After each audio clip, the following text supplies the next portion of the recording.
प्रिय देशवासियों, नमस्कार। हम सभी ने बीते दिनों में देश का सामर्थ्य और उसका संयम दोनों देखा है। मैं सबसे पहले भारत की पराक्रमी सेनाओं को, सशस्त्र बलों को, हमारी खुफिया एजेंसियों को, हमारे वैज्ञानिकों को, हर भारतवासी की तरफ से सैल्यूट करता हूं। हमारे वीर सैनिकों ने ऑपरेशन सिंदूर के लक्ष्यों की प्राप्ति के लिए असीम शौर्य का प्रदर्शन किया। मैं उनकी वीरता को, उनके साहस को, उनके पराक्रम को आज समर्पित करता हूं हमारे देश की हर माता को, देश की हर बहन को और देश की हर बेटी को ये पराक्रम समर्पित करता हूं। साथियों, 22 अप्रैल को पहलगाम में आतंकवादियों ने जो बर्बरता दिखाई थी, उसने देश और दुनिया को झकझोर दिया था। छुट्टियां मना रहे निर्दोष मासूम नागरिकों को धर्म पूछकर उनके परिवार के सामने, उनके बच्चों के सामने बेरहमी से मार डालना, यह आतंक का बहुत विभत्स चेहरा था, क्रूरता थी। यह देश के सद्भाव को तोड़ने की घिनौनी कोशिश भी थी। मेरे लिए व्यक्तिगत रूप से यह पीड़ा बहुत बड़ी थी।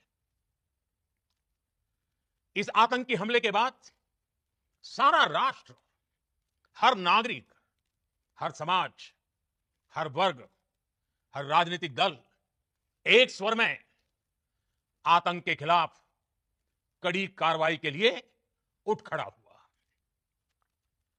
हमने आतंकवादियों को मिट्टी में मिलाने के लिए भारत की सेनाओं को पूरी छूट दे दी और आज हर आतंकी, आतंक का हर संगठन जान चुका है कि हमारी बहनों बेटियों के माथे से सिंदूर हटाने का अंजाम क्या होता है। साथियों, ऑपरेशन सिंदूर ये सिर्फ नाम नहीं है, ये देश के कोटि कोटि लोगों की भावनाओं का प्रतिबिंब है। ऑपरेशन सिंदूर न्याय की अखंड प्रतिज्ञा है। 6 मई की देर रात, 7 मई की सुबह पूरी दुनिया ने इस प्रतिज्ञा को परिणाम में बदलते देखा है। भारत की सेनाओं ने पाकिस्तान में आतंक के ठिकानों पर, उनके ट्रेनिंग सेंटर्स पर सटीक प्रहार किया। आतंकियों ने सपने में भी नहीं सोचा था कि भारत इतना बड़ा फैसला ले सकता है।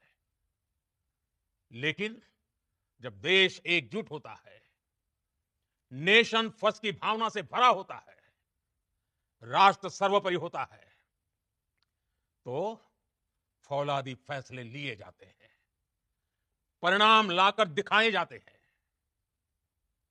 जब पाकिस्तान में आतंक के अड्डों पर भारत की मिसाइलों ने हमला बोला, भारत के ड्रोन्स ने हमला बोला, तो आतंकी संगठनों की इमारतें ही नहीं, बल्कि उनका हौसला भी थर्रा गया। बहावलपुर और मुरिद के जैसे आतंकी ठिकाने एक प्रकार से ग्लोबल टेररिज्म की यूनिवर्सिटीज रही है। दुनिया में कहीं पर भी जो बड़े आतंकी हमले हुए हैं, चाहे 9/11 हो, चाहे लंदन ट्यूब बॉम्बिंग हो, या भारत में दशकों से जो बड़े बड़े आतंकी हमले हुए हैं, उन सब के तार कहीं ना कहीं आतंक के इन्हीं ठिकानों से जुड़ते रहे हैं। आतंकियों ने हमारी बहनों का सिंदूर उजाड़ा था, इसलिए भारत ने आतंक के ये हेडक्वार्टर्स उजाड़ दिए। भारत के इन हमलों में 100 से अधिक खूंखार आतंकवादियों को मौत के घाट उतारा गया है। आतंक के बहुत सारे आका बीते 2.5-3 दशकों से खुलेआम पाकिस्तान में घूम रहे थे, जो भारत के खिलाफ साजिशें करते थे। उन्हें भारत ने एक झटके में खत्म कर दिया। साथियों, भारत की इस कार्रवाई से पाकिस्तान घोर निराशा में गिर गया था, हताशा में गिर गया था, बौखला गया था। और इसी बौखलाहट में उसने एक और दुस्साहस किया। आतंक पर भारत की कार्रवाई का साथ देने के बजाय पाकिस्तान ने भारत पर ही हमला करना शुरू कर दिया। पाकिस्तान ने हमारे स्कूलों, कॉलेजों को, गुरुद्वारों को, मंदिरों को, सामान्य नागरिकों के घरों को निशाना बनाया। पाकिस्तान ने हमारे सैन्य ठिकानों को निशाना बनाया। लेकिन इसमें भी पाकिस्तान खुद बेनकाब हो गया। दुनिया ने देखा कि कैसे पाकिस्तान के ड्रोन्स, पाकिस्तान की मिसाइलें भारत के सामने तिनके की तरह बिखर गई। भारत के सशक्त एयर डिफेंस सिस्टम ने उन्हें आसमान में ही नष्ट कर दिया। पाकिस्तान की तैयारी सीमा पर वार की थी, लेकिन भारत ने पाकिस्तान के सीने पर वार कर दिया। भारत के ड्रोन्स, भारत की मिसाइलों ने सटीकता के साथ हमला किया। पाकिस्तानी वायुसेना के उन एयरबेस को नुकसान पहुंचाया, जिस पर पाकिस्तान को बहुत घमंड था। भारत ने पहले 3 दिनों में ही पाकिस्तान को इतना तबाह कर दिया जिसका उसे अंदाजा भी नहीं था। इसलिए भारत की आक्रामक कार्रवाई के बाद पाकिस्तान बचने के रास्ते खोजने लगा। पाकिस्तान दुनिया भर में तनाव कम करने के लिए गुहार लगा रहा था। और बुरी तरह पीटने के बाद इसी मजबूरी में 10 मई की दोपहर को पाकिस्तानी सेना ने हमारे डीजीएमओ को संपर्क किया। तब तक हम आतंकवाद के इंफ्रास्ट्रक्चर को बड़े पैमाने पर तबाह कर चुके थे। आतंकियों को मौत के घाट उतार दिया गया था। पाकिस्तान के सीने में बसाए गए आतंक के अड्डों को हमने खंडहर बना दिया था। इसलिए जब पाकिस्तान की तरफ से गुहार लगाई गई, पाकिस्तान की तरफ से जब यह कहा गया कि उसकी ओर से आगे कोई आतंकी गतिविधि और सैन्य दुस्साहस नहीं दिखाया जाएगा, तो भारत ने भी उस पर विचार किया।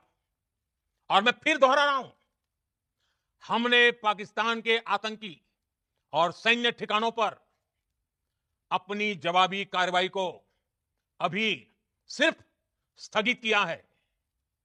आने वाले दिनों में हम पाकिस्तान के हर कदम को इस कसौटी पर मापेंगे कि वो क्या रवैया अपनाता है। साथियों, भारत की तीनों सेनाएं, हमारी एयरफोर्स, हमारी आर्मी और हमारी नेवी, हमारी border security force BSF, Bharat के अर्धसैनिक बल लगातार अलर्ट पर है।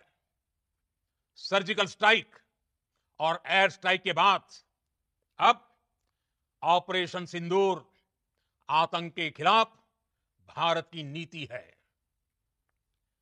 ऑपरेशन सिंदूर ने आतंक के खिलाफ लड़ाई में एक नई लकीर खींच दी है, एक नया पैमाना, न्यू नॉर्मल तय कर दिया है। पहला, भारत पर आतंकी हमला हुआ तो मुंह तोड़ जवाब दिया जाएगा। हम अपने तरीके से, अपनी शर्तों पर जवाब देकर रहेंगे। हर उस जगह जाकर कठोर कार्रवाई करेंगे जहां से आतंक की जड़ें निकलती हैं। दूसरा, कोई भी न्यूक्लियर ब्लैकमेल भारत नहीं सहेगा। न्यूक्लियर ब्लैकमेल की आड़ में पनप रहे आतंकी ठिकानों पर भारत सटीक और निर्णायक प्रहार करेगा। तीसरा, हम आतंक की सरपरस्त सरकार और आतंक के आकाओं को अलग अलग नहीं देखेंगे। ऑपरेशन सिंदूर के दौरान दुनिया ने पाकिस्तान का वो घिनौना सच फिर देखा है, जब मारे गए आतंकियों को विदाई देने पाकिस्तानी सेना के बड़े बड़े अफसर उमड़ पड़े। स्टेट स्पॉन्सर्ड टेररिज्म का यह बहुत बड़ा सबूत है। हम भारत और अपने नागरिकों को किसी भी खतरे से बचाने के लिए लगातार निर्णायक कदम उठाते रहेंगे। साथियों, युद्ध के मैदान पर हमने हर बार पाकिस्तान को धूल चटाई है और इस बार ऑपरेशन सिंदूर ने नया आयाम जोड़ा है। हमने रेगिस्तानों और पहाड़ों में अपनी क्षमता का शानदार प्रदर्शन किया और साथ ही न्यू एज वॉरफेयर में भी अपनी श्रेष्ठता सिद्ध की। इस ऑपरेशन के दौरान हमारे मेड इन इंडिया हथियारों की प्रामाणिकता सिद्ध हुई। आज दुनिया देख रही है 21वीं सदी के वॉरफेयर में made in India defence equipments, इसका समय आ चुका है। साथियों, हर प्रकार के आतंकवाद के खिलाफ हम सभी का एकजुट रहना, हमारी एकता हमारी सबसे बड़ी शक्ति है। निश्चित तौर पर यह युग युद्ध का नहीं है, लेकिन यह युग आतंकवाद का भी नहीं है। टेररिज्म के खिलाफ जीरो टॉलरेंस, ये एक बेहतर दुनिया की गारंटी है। साथियों, पाकिस्तानी फौज, पाकिस्तान की सरकार जिस तरह आतंकवाद को खाद पानी दे रहे हैं, वो एक दिन पाकिस्तान को ही समाप्त कर देगा। पाकिस्तान को अगर बचना है तो उसे अपने टेरर इंफ्रास्ट्रक्चर का सफाया करना ही होगा। इसके अलावा शांति का कोई रास्ता नहीं है। भारत का मत एकदम स्पष्ट है। टेरर और टॉक एक साथ नहीं हो सकते। टेरर और ट्रेड एक साथ नहीं चल सकते और पानी और खून भी एक साथ नहीं बह सकता। मैं आज विश्व समुदाय को भी कहूंगा, हमारी घोषित नीति रही है, अगर पाकिस्तान से बात होगी तो टेररिज्म पर ही होगी। अगर पाकिस्तान से बात होगी तो पाक ऑक्युपाइड कश्मीर पीओके उस पर ही होगी। प्रिय देशवासियों, आज बुद्ध पूर्णिमा है। भगवान बुद्ध ने हमें शांति का रास्ता दिखाया है। शांति का मार्ग भी शक्ति से होकर जाता है। मानवता शांति और समृद्धि की तरफ बढ़े, हर भारतीय शांति से जी सके, विकसित भारत के सपने को पूरा कर सके, इसके लिए भारत का शक्तिशाली होना बहुत जरूरी है। और आवश्यकता पड़ने पर इस शक्ति का इस्तेमाल भी जरूरी है। और पिछले कुछ दिनों में भारत ने यही किया है। मैं एक बार फिर भारत की सेना और सशस्त्र बलों को सैल्यूट करता हूं। हम भारतवासी के हौसले, हर भारतवासी का एकजुटता का शपथ, संकल्प, मैं उसे नमन करता हूं। बहुत बहुत धन्यवाद। भारत माता की जय। भारत माता की जय। भारत माता की जय।